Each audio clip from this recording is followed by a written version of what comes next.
सध्या तुम्ही बघू शकता की पूर्ण स्टॉक मार्केट सध्या पडलेलं आहे आणि त्यातच माझा पोर्टफोलिओ सुद्धा चांगलाच पडलेला आहे। पण मी इथे काहीतरी इंटरेस्टिंग करतो ज्यामुळे माझे लॉसेस कमी होतात आहे। ते मी कसं करतो आजच्या व्हिडिओमध्ये मी सांगणार आहे। हे बघा, सध्या आपण बेअर रनमध्ये आहोत। मार्केट इथे कंटिन्युअसली पडतंय। सध्या आपण निफ्टी स्मॉल कॅप 100 इंडेक्स बघायचं झालं तर 19 सप्टेंबर 2025ला हा इंडेक्स 18,504 होता आणि सध्या तो 15,204 आहे। म्हणजे मागच्या 6 महिन्यांमध्ये हा स्मॉल कॅप इंडेक्स 21.7% पडलेला आहे। म्हणजे काय की जर तुमचा पोर्टफोलिओ सुद्धा इथे पडला असेल तर तुम्ही एकटे नाही आहात। यामध्ये मी तुम्हाला अजून एक इंटरेस्टिंग डेटा सांगतो की जनरली जेव्हा आपण स्टॉक मार्केटमध्ये इन्व्हेस्ट करतो तेव्हा आपण मोठमोठ्या इन्व्हेस्टर्सपासून प्रेरणा घेतो। तर जेव्हा बुल रन असतो, मार्केट चांगलं चालू आहे, तेव्हा आपण नक्कीच त्यांच्याकडून प्रेरणा घेतो। पण जेव्हा मार्केट डाऊन असतं तेव्हा तुम्ही त्यांच्याकडून काय शिकताय हे सुद्धा महत्त्वाचं असतं।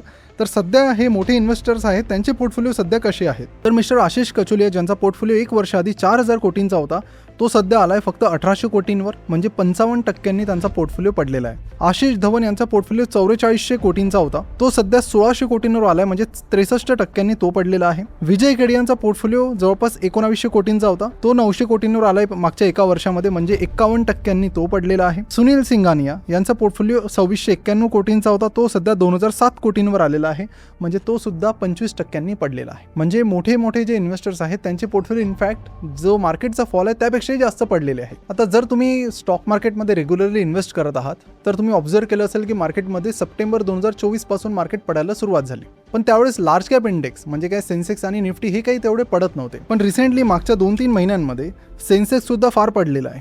2 जानेवारीला सेन्सेक्स 85,762 वर होता, जो सध्या 71,948 वर आलेला आहे। म्हणजे तब्बल 16% सेन्सेक्स मागच्या 3 महिन्यांमध्ये पडलेला आहे। आणि यामध्येच माझा पोर्टफोलिओ सुद्धा पडलेला आहे। आणि यातच माझे जे मॉडेल पोर्टफोलिओज आहेत जे स्मॉल केसवर जनरली असतात ते सुद्धा इथे 20-25% पडलेले आहे। आता माझ्या स्वतःच्या पोर्टफोलिओबद्दल बोलायचं झालं तर माझा एक सेपरेट पोर्टफोलिओ मी बनवला आहे ज्यामध्ये मी मागच्या 7-8 महिन्यांपासून इन्व्हेस्ट करायला सुरुवात केली आहे। तो पोर्टफोलिओ जर बघायचं झालं तर त्या पोर्टफोलिओमधले स्टॉक सध्या 20 ते 25% पडलेले आहेत। पण ओव्हरऑल माझा जो पोर्टफोलिओ आहे तो 20-25% नाही तर फक्त 10% डाऊन आहे। आता तुम्ही म्हणाल हे कसं मी केलं, तर याच्या मागे कारण आहे BWT बॉट्स, म्हणजेच buy when there is a blood on the street. आता याचा अर्थ काय होतो हे बघा, सध्या आपण बेअर रनमध्ये आहोत, म्हणजे काय मार्केट पडझड इथे चालू आहे।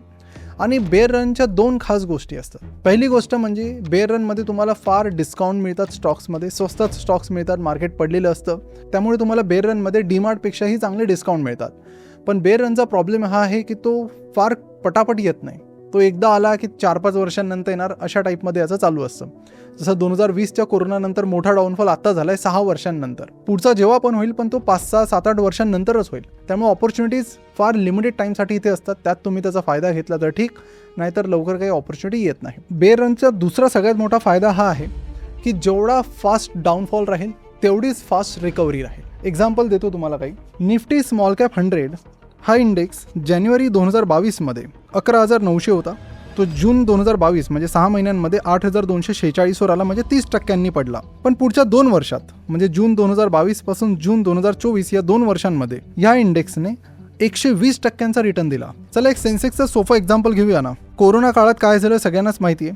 फेब्रुवारी 2020मध्ये सेन्सेक्स 41,000वर होता, तो एप्रिल महिन्यात म्हणजे 2 महिन्यात 27,500वर चालला आला, म्हणजे 33% तो पडला। पण त्यानंतर 2 वर्षांनी म्हणजे एप्रिल 2020मध्ये जेव्हा तो 27,500 होता, तिथून तो एप्रिल 2022मध्ये 59,500वर चालला गेला, म्हणजे 2 वर्षात 116% रिटर्न्स। ही ब्युटी आहे BWT बॉट्सची, म्हणजेच buy when there is blood on the स्ट्रीटची। आता तुम्ही म्हणाल की ठीक आहे, एक्झॅक्ट बॉटम तर कोणी फाइंड आउट करू शकत नाही, तर तुम्ही 27,500चा सेन्सेक्स न घेता त्या डाऊनफॉलमध्ये 30,000चा जरी घेतला असता तरी तुमचा पैसा 2 वर्षात डबल झाला असतं। पण माझं एक सोपं म्हणणं आहे तुम्हाला की प्रत्येकाला वाटतं की मी एव्हरेज मार्केटचे जे रिटर्न्स आहेत त्याला बीट करावं, आणि एव्हरेज मार्केटला जर तुम्हाला बीट करायचं असेल तर त्यासाठी तुम्हाला अशा प्रकारच्या बेअर रनमध्ये इन्व्हेस्ट करावंच लागेल, अदरवाईज तुम्ही मार्केटला बीट नाही करू शकत। कारण जनरली आपली मेंटॅलिटी ही आहे की बाकीचे जे करतात ते आपल्याला करायचं आहे। त्यामुळे बुल रन जेव्हा येतो, जेव्हा मार्केट एकदम वर असतं तेव्हा सगळे बाय करायला रेडी असतात, सगळीकडे आनंदाचं वातावरण, पण तेव्हा तुम्हाला डिस्काउंट नाही मिळत। डिस्काउंट तुम्हाला आता मिळतात जेव्हा कोणीही मार्केटमध्ये इन्व्हेस्ट करायला रेडी नसतं। मे बी ही एक लोनली जर्नी आहे, त्यामुळेच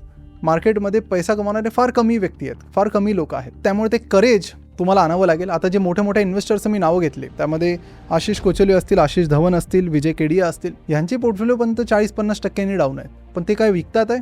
नाही, ते विकतात नाही, ते विकणार तर नाहीच, ते अजून खरेदी करतील. तुम्ही 1-2 क्वार्टर नंतर त्यांचा पोर्टफोलिओ बघितला तर तुम्हाला कळेल की त्यांनी भरपूर प्रमाणात अजून शेअर्स खरेदी केले. तुम्हाला सुद्धा तेच करायला पाहिजे. फक्त कंडिशन ही आहे की तुमचा जो पोर्टफोलिओ आहे त्याला तुम्ही चांगलं बनवा आणि मेक शुअर करा की त्यामध्ये फंडामेंटली स्ट्रॉंग आणि व्हॅल्युएशन वाईज चांगले स्टॉक्स असावे. आणि जर तुमच्यापैकी कोणी आमच्या मॉडेल पोर्टफोलिओजमध्ये इन्व्हेस्ट केलं आहे जे स्मॉल केसवर आहे, तर मी त्यांना रिक्वेस्ट करेल की आमचे मॉडेल पोर्टफोलिओ सुद्धा 6 महिन्यांमध्ये मार्केटसारखेच 20-22% पडलेले आहेत. तर तुम्ही ऑलरेडी जर तिथे इन्व्हेस्टेड आहात तर अजून तिथे इन्व्हेस्टमेंट करा, जेणेकरून ह्या 20-25% जो डाऊनफॉल आहे त्याचा फायदा तुम्हाला होईल. आणि जर तुम्ही अजूनपर्यंत आमच्या मॉडेल पोर्टफोलिओजला सबस्क्राईब नाही केलंय तर खाली त्याचा फॉर्म दिलेला आहे पिन कमेंटमध्ये आणि डिस्क्रिप्शनमध्ये, तो तुम्ही चेकआउट करू शकता आणि या डिस्काउंटचा फायदा तिथे घेऊ शकता. आता मी सुरुवातीला तुम्हाला एक गोष्ट सांगितली होती की माझ्या पोर्टफोलिओमधले स्टॉक्स 20-25% पडलेत पण माझा पोर्टफोलिओ 10% डाऊन आहे. असं का? असं यामुळे की मागच्या काही हप्त्यांमध्ये मी मोठ्या प्रमाणात मार्केटमध्ये पैसा इन्व्हेस्ट करायला सुरुवात केली. जसं जसं डिस्काउंट मिळतात आहे अजून इन्व्हेस्ट करा. यामुळे काय झालं की जो लॉस आहे तो एव्हरेज त्याचा कमी झाला. त्यामुळे तो 20-25% लॉस माझा 10% आलाय. येणाऱ्या काळांमध्ये अजून जर मार्केट पडले तर अजून मी इन्व्हेस्ट करण्याचा प्लॅन करत आहे, जेणेकरून हे जे 20-25-30% डिस्काउंट आहे त्याचा मला फायदा मिळेल आणि मार्केट जेव्हा रिकव्हरी करेल तेव्हा मला जास्त रिटर्न्स मिळतील एव्हरेज मार्केट रिटर्नपेक्षा. तर एक्झॅक्ट बॉटम मार्केटचा काय ते कोणीच फाइंड आउट नाही करू शकत, पण मी तुम्हाला हे सांगू शकतो की मार्केट चांगल्या प्रमाणात सध्या पडलेलं आहे. इथे तुम्ही ऑपॉर्च्युनिटी शोधू शकता, इथे तुम्ही इन्व्हेस्ट करा, तुम्हाला फार चांगले रिटर्न्स मिळतील आणि जो एवढ्या जोरात जो हा डाऊनफॉल चालू आहे तुम्हाला सांगतो तेवढाच फास्ट रिकव्हरी होईल. आणि एकदा का तुम्ही हा बेअर रन मिस केला की हा काही लवकर येत नाही, हा मग 4-5-6 वर्षानंतर तुम्हाला वाटत बघावी लागेल. त्यामुळे अशा प्रकारच्या ऑपॉर्च्युनिटीजचा नक्की तुम्ही फायदा घ्या. आणि भरपूरदा तुमच्या डोक्यामध्ये हा सुद्धा प्रश्न असेल की युद्ध तर ठीक आहे, आता महिना झाला चालू आहे, पण रोज मार्केट का पडतंय? तर त्यामागे युद्धाशिवाय एक अजून कारण आहे, ते म्हणजे FII म्हणजे फॉरेन इन्स्टिट्यूशनल इन्व्हेस्टर्स, म्हणजे बाहेरच्या मोठमोठ्या ज्या इन्शुरन्स कंपनीज असतील, हेज फंड्स असतील, इन्स्टिट्यूशनल इन्व्हेस्टर्स असतील, ते मोठ्या प्रमाणात इथे भारतामध्ये शेअर्स विकतात आहे. किती मोठ्या प्रमाणात? तर 2-3 वर्षाआधी जनरली ते 10-20-30 हजार कोटींचे मॅक्सिमम शेअर्स विकायचे एखाद्या महिन्यात. पण आता सध्या मार्च 2026 मध्ये त्यांनी सगळे रेकॉर्ड ब्रेक करून टाकले. या एका महिन्यात त्यांनी 1,14,000 कोटींचे शेअर्स विकून टाकले. हा रेकॉर्ड आहे आतापर्यंतचा. एवढे शेअर्स त्यांनी कधीच विकले नाही. याच्या आधीचा जो हाय होता तो 94,000 कोटींचा होता ऑक्टोबर 2024 मध्ये, त्यानंतर आत्ताच. त्यामुळे वॉरचं प्रेशर तर आहेच आहे, सोबत FIIचं जे सेलिंग प्रेशर आहे ते सुद्धा फार जास्त आहे आणि त्यामुळे मोठ्या प्रमाणात पडझड जी आहे ते आपल्याला बघायला मिळते. पण ॲज अन इन्व्हेस्टर आपण या गोष्टीचा नक्कीच मोठ्या प्रमाणात फायदा घेऊ शकतो जर आपण अशा टाईमामध्ये इन्व्हेस्ट करू शकलो तर. एवढंच सांगणं आहे तुम्हाला की नक्की या वेळेचा फायदा घ्या, बिअर रनचा फायदा घ्या, लोकांच्या अपोजिट करा, जसं वॉरन बफेट सांगतात, तरच तुम्ही चांगल्या मोठ्या प्रमाणात इथे पैसा कमवू शकाल. आणि जर तुम्हाला मॉडेल पोर्टफोलिओजची गरज आहे तर आमचे मॉडेल पोर्टफोलिओज तुम्ही चेकआउट करू शकता, ते सुद्धा पडलेत. त्यामुळे तुम्हाला ऑलरेडी तिथे 20-25% शेअर प्राईसमध्ये डिस्काउंट डायरेक्टली मिळतील. आणि सध्या आमची ऑफर सुद्धा चालू आहे, जिथे आमच्या स्टॉक्सच्या मॉडेल पोर्टफोलिओसोबत तुम्हाला म्युच्युअल फंड पोर्टफोलिओ सुद्धा आमचा फ्रीमध्ये मिळतोय. त्याचा सुद्धा नक्की फायदा घ्या. लिंक खाली पिन कमेंटमध्ये आणि डिस्क्रिप्शनमध्ये दिलेली आहे. आणि पुढच्या व्हिडिओमध्ये आपण बोलूयात की सध्या जी कंडिशन चालू आहे वॉरची, ती जर कंटिन्यू राहिली तर भारतामध्ये सुद्धा काय लॉकडाऊन सारखी सिच्युएशन येऊ शकते का? फिलिपिन्समध्ये ऑलरेडी तसा प्रॉब्लेम होतोय, पाकिस्तानमध्ये ऑलरेडी आहे, भरपूर छोट्या मोठ्या कंट्रीजमध्ये ऑलरेडी लॉकडाऊन सारखी सिच्युएशन यायला सुरुवात झालेली आहे. भारत सध्या कुठे आहे? भारतामध्ये असं काही होऊ शकतं का? याबद्दल आपण डिटेलमध्ये बोलूयात पुढच्या व्हिडिओमध्ये. तोपर्यंत चॅनलला सबस्क्राईब करायला विसरू नका. मी बघतोय तुमच्यापैकी भरपूर लोक चॅनल बघतात आहे, सबस्क्राईब नाही करत आहे, त्यामुळे नक्की चॅनलला सबस्क्राईब करा. तर भेटूया पुढच्या व्हिडिओमध्ये. Take care, bye bye.